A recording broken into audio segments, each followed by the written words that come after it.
Саламатсыздарбы, ардактуу көрөрмандар? Бүгүнкү берүүбүздүн коногу легендаралуу обончу жана аткаруучу Жанышбек Кочкоров агай. Саламатсызбы? Кош келиптирсиз студиябызга. Анан сизди көргөнүбүзгө абдан кубанычтабыз, сыймыктанып турабыз бир четинен караганда. Анткени сиздин обондоруңуз менен биздин ата энелерибиз айтып калат, чоңойдук, өстүк, жаштык кези сиздин ырлар менен өттү депчи.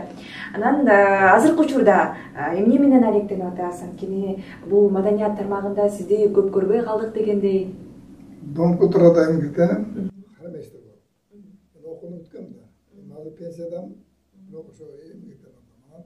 Культурада, ошо биздин Домкутурада аксакал катары бардык тармакка жардам берет.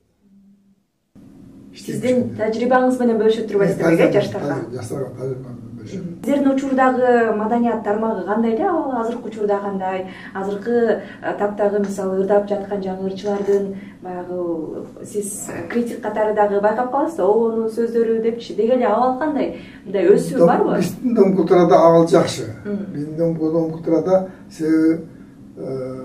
бардык кружоктор иштеп атат. Айылдагы Домкутурада иштеп атат да, биздики шаарда. Анан Домкутуранын состояниясы да жакшы да биздечи. Барып концерт койгондор барды таң калышат. Мында Домкутурага жок деп. Анан коллектив ошо сакталып калганда баягы эң кыйын убакта дагы ошо Домкутурада иштечүбүз. Биз ошол жерде мен 45 жыл иштеп атам. Анан баягы айткандай немени да көрдүм да. Советтер баягы орустар багында советтер союзда жүргөндө ал убакты көрдүм. Анан кийин демократиялык Кыргызстан өзүнчө бөлүнгөндө анда кыйынчылык болду. Кыйынчылыкта да иштедик. Эми азыр жаштар өзүп атат. Жаштарды жаманбаш керек, өзүп атат. Анан эми жана сурооң жаштардын мындай обон чыгаргандар эми алар азыркы заманга байланыштуу жеңил обондорду чыгарып атат да. Алар мен жамандабайм. Эми жеңил эле ушу секирип билеш керек, тасылдаш керек деп ушундай экен да. Алар тайып ушундай экен да. А биздики сыяда оорураак да. Биздики мисалы үчүн ырдаш керек. Бизде мындай микрофондо алып секин ырдасаң болбойт. Бизде кыйкыр ырдаш керек да. Күч менен ырдаш керек. Учурда ошол айыл желкесиндеги эске сала кетсек, көрөрмандарга дагы Жалал Абад облусунун Каракөл шаарындагы Каракөл шаарындагы. Анан ал жакта маданият тармагы баягы айыл жеркеси баары бир деле көмүскөдө калып калган жокпу? Себеп дегенде сиздин маданияттын эмгек сиңирген артист экениңизди билебиз, бирок эмнегедир эл артисти наамын ала элексиз да. Анан бул жагы кандай каралып атат? Мен жолун билбейт экенмин, кандай алышат. Биз эми шаарда жашап, андай биякта биз алыс 400 километр алыспыз да. Анан эл артистине документти даярдабай жүрөптүр мен. Анан жанагы жаштар эл артистин алганда аны ойлоп калдым, кой мен документ берип коеюн деп. Анан министрге документти тапшыргам, анан болуп калышы мүмкүн. Макул дешти да. Беребиз дегенде анан мындай беребиз деп айткан жок, анан көрөйүн дедим, беребиз. Эми эл артистин мен давно алдым болот эле. Мен эмгек сиңиргенди алганыма 14 жыл болду. 14 жыл болду. А мурун 5 жыл мурун анда немен почетный грамота президент почетный грамота. Анан эмгек сиңирген алгам. Эми ошо эл артист калды да. Эми ошого деле аракет кылып без алабыз да бир-бирибизге. Ал жолдор билбейт экенмин. Эми албетте сиздин эмгектериңиз менен сөзсүз түрдө беришет болуш керек. Анан эми кайрадан чыгармачылыгыңызга келсек, ушул убакытка чейин канча обон жаздыңыз? Обонду биз жунуңузда канча ырлар бар? Өзү 100дөн ашык обон жаздым. Анан азыр бир 40-50дей ырдалып атат да. 40-50дей. Себеби бардык эле ырдала бербейт экен да. Жакшы болуп калат, жаман болуп калат. Анан илгери биз партияда этилек, партияны мактайт элек. Анан Ленинди ата кылып алганбыз. Ленин атабыз сүйлөдү, ушундай Ленин орусат, Ленин биз ата кылганбыз илгери. Атады заты дейм да. Анан азыр эми демократиялык Кыргызстан өзүнчө бөлүнгөндөн кийин заман башка эле өзгөрүп, жакшы заман келди да. Эми жакшы заманда саз эле өнүп кетпейт экен да. Мына Садыр Жапаров келгенден бери кичине өнүп атат баары. Айлыгыбыз көбөйгөндө сүйүнүп атабыз. Сиз айтып атпайсызбы, ошодо 50дөй ырларыбыз ырдалып жүрөт депчи. Андан кийинки жаштар биз эле болуп калып атабыз ырларыбыздычы. Анан мындай ырлардын өмүрлүү болуп жаралышына эмне себеп? Эмне кандай сырлары бар? Бөлүшө кетпейсизби? Эми биз обонду мындай аракет кылып чыгарат элек да. Шашпай чыгарып, аны электен өткөрүп, анан кийин сахнага алып чыгат элек. Азыр мен таң калам. Күнүгө бирден жаңы клип дейт да. Жаңы клипти карасам эле, эми кандай десем, кайталанып атат да, чындыгында. Клиптер да кайталанып атат. Мен бир 10 жыл мурун Бейшенбек Бекешев деген раматтык режиссер бар эле, ошол каракөл бар, мен тартам дегенден, эмне арадан каракөл тартам, айылымдан тарт деп, айылымды тартырып койгонмочу.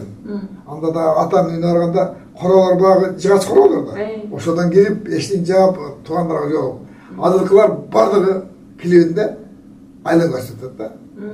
Демек сиз баштап берип койгон турбайсызбы? Эми кебан демек ошондой болуп калды да, ошондой болуп, жалаң эле ошондой кылып атат да, кандай десем, кайталанып атат да, көрөсүң да. Анан жаштар күнүгө эле жаңы клип десе, мен таң калам да. Биз илгери телевидениеге редке келчүдүк, чакыруу менен анда дагы. Анан келбей койсоң урушуп, анан келип сүйүнүп келгенде де бул убакыт болот эле. Мен Ошко көп барат элем. Бишкекке да келет элем, азыраак келет элем. Андан азыркыда асфальт эмес. 14 saat жүрчү жолдочу. 14 saat. Анан келгин келбейт да. Анан ошо заман өзгөргөн сайын жакшы болуп атат да. Азыр жакшы заманда жашап атат. Көптөгөн обондорубуз жогоруда айтып калдык, популярдуу болуп бурдалып жүрөт деп. Ошол бир обонуңуздун тарыхы жөнүндө, балким өзүңүз дагы ырларды тексттеринде оңдоп жазайын деп дагы айтканыңыз бар. Анан бир тарыхы жөнүндө кыскача кызыктуураагынан айтып бересизби? Мисалы үчүн Кимибизден Доронбек Садырбаев сөзү жазган. Кээбирлер ошо Кимибизден деген түшүнбөйт, эмне деген сөз. Муну эскилер түшүнөт. Ал арманыр да. Ал сенден бир жеменден. Ал арманыр да, арманыр. Ошол арманырды мен бага кыйкырып деп койсом, баары кыйкырып жатып калдым. Эмне кыйкырып атат билбейм. Себеби анын мазмунун түшүнүш керек, аны билиш керек да. Анын сачында да тургандар да айт, ага голос керек. Диапазон чоң. Алтынай Нарбаева жеткирди айт. Ал келип сурады, мен ырдайын, аке, мен Өмүрзакова берип койдум эле. Эми аны агадан кайтып алабыз. Ал дагы өзүнчө мындай чатак эле деди.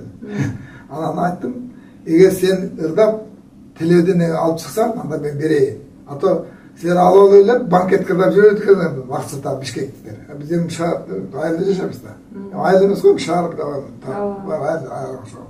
Анан бул айтты, мен аке деди, телевидениеге биринчи ырдайм деди. Анан кийин мен банкеттерге бардым. Биринчи чындыгын телевидениеге алып чыкты. Анан бул Алтынай көздөн мурун Жалаң Ырысбаевди карап ырларынан да чекен да. Себеби голос бар экен. Аккордеон өзү тартат экен.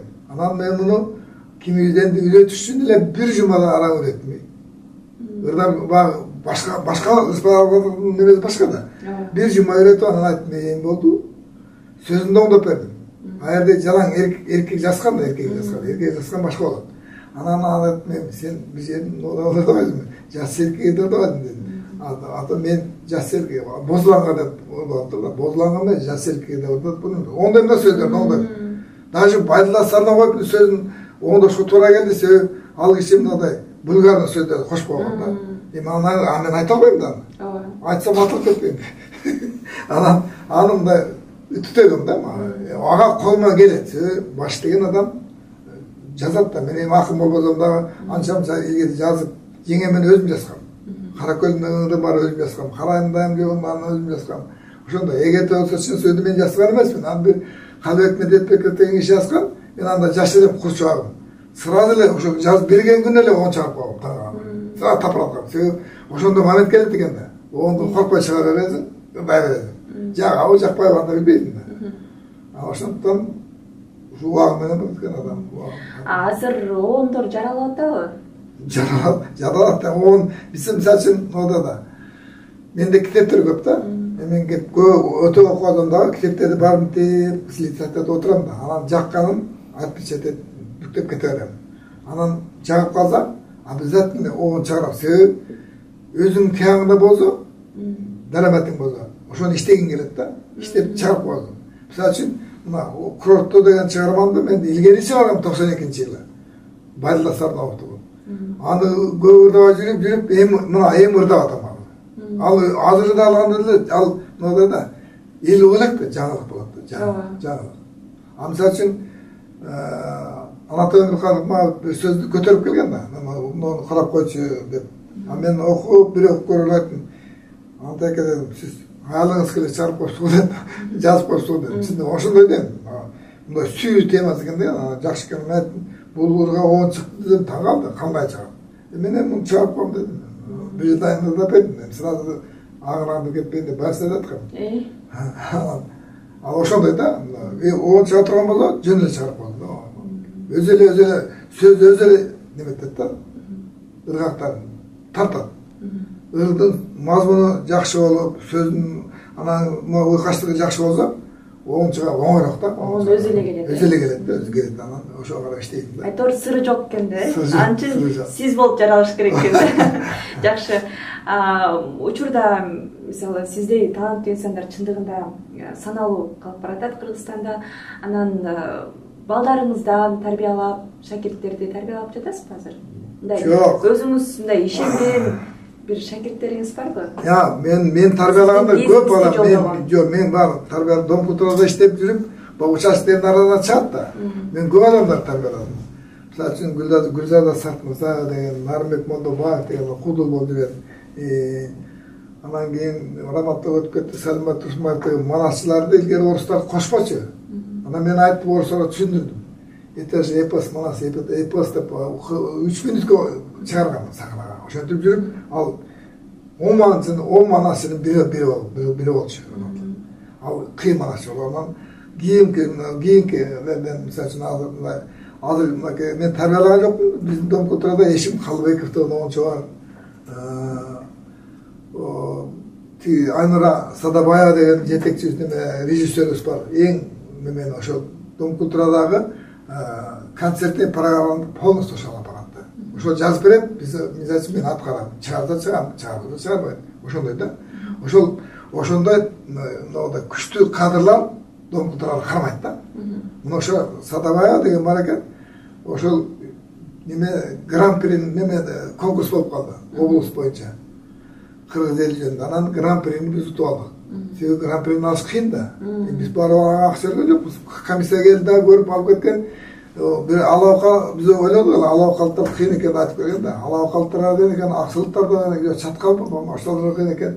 Анан алар ушинтип гран-прини бизге берди. Алакага биринчи орунду берди, экинчи орунду Судагырга алып кетти. Ушундай да. Жакшы. Агай, анда эфирибиздин соңунда жогоруда айтып калбадыңызбы, ошол чыгармаңызды көрүүчүлөр менен чогуу биргеликте угалы. Анан дагы маегиңизге чоң рахмат, ушул алыстан бери келип, биздин төрүбүздү көрккө бөлүп, анан көрүүчүлөргө кызыктуу маек куруп бергениңизге, буюрса эл артисинен дагы бийик наамга татыктуусуз, анткени эл сизге эбак эле берип койгон ал наамды. Буюрса сиздин жаңы чыгармаларыңызды биз дагы болсо көрөк. Рахмат. Ардактуу көрүүчүлөр, эч кайда алыстабай туруңуздар. Агайыбыздан жакшы бир чыгарманы чогуу бергиликте тыңдайбыз.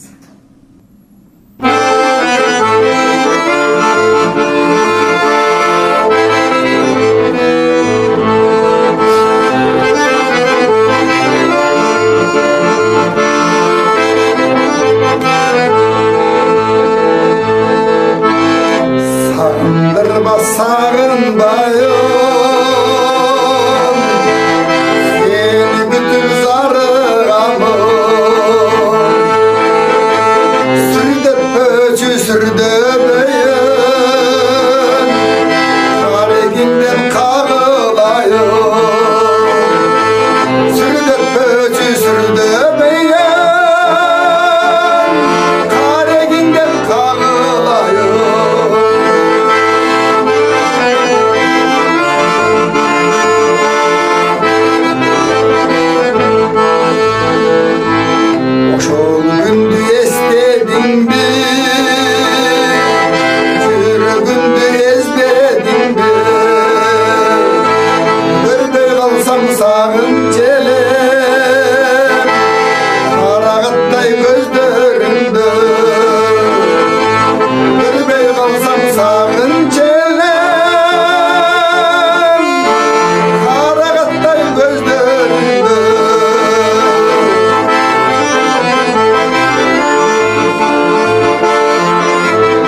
Başın mağa kara,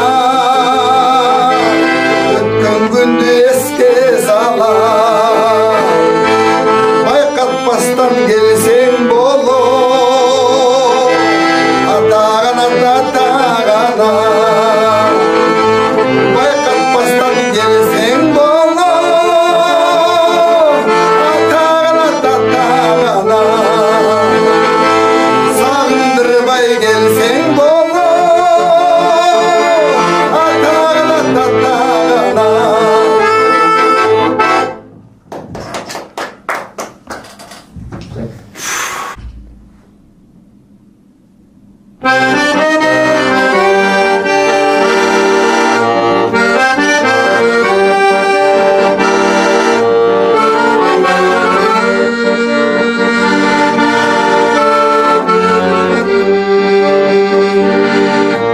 Tolğunup tolğunda var sezimlerim. Tandırga başım digen gezimlenen. Kalaysız mahabattan öksürmөгөн. Talanty süýendirdi.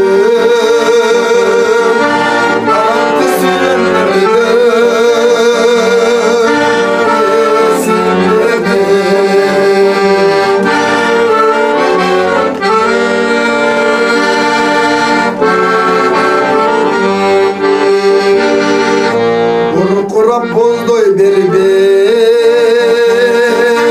sezimlerim. Bazardan kayıp kalgan gezimlenen.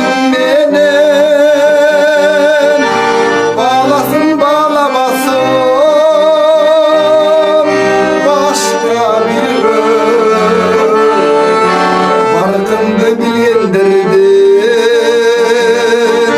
Barkındı bilyendirdi. Esimdeme.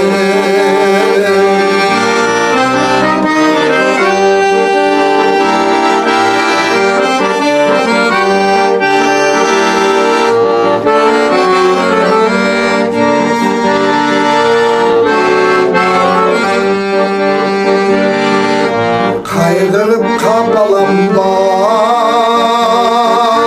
sezimlerim. Karayalap gidip turgan gezimlenen. Kalasın kalamasın başka biri. Sanırım bilyendirdi.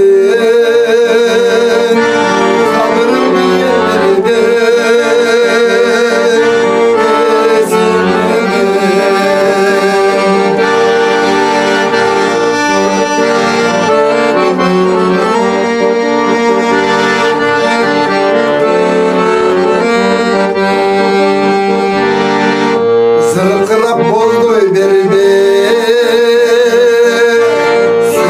sezimlerim. Sanağa düşüp anca ezilmegen. Sanmıyor hayratımda çilep duran.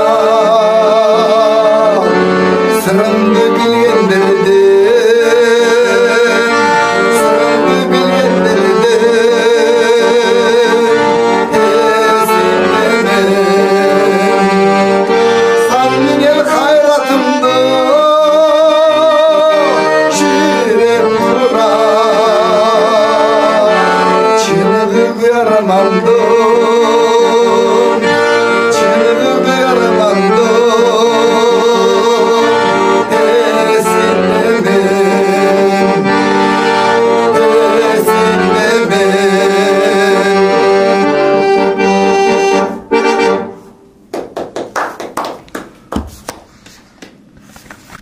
Bir, iki, başlayalım.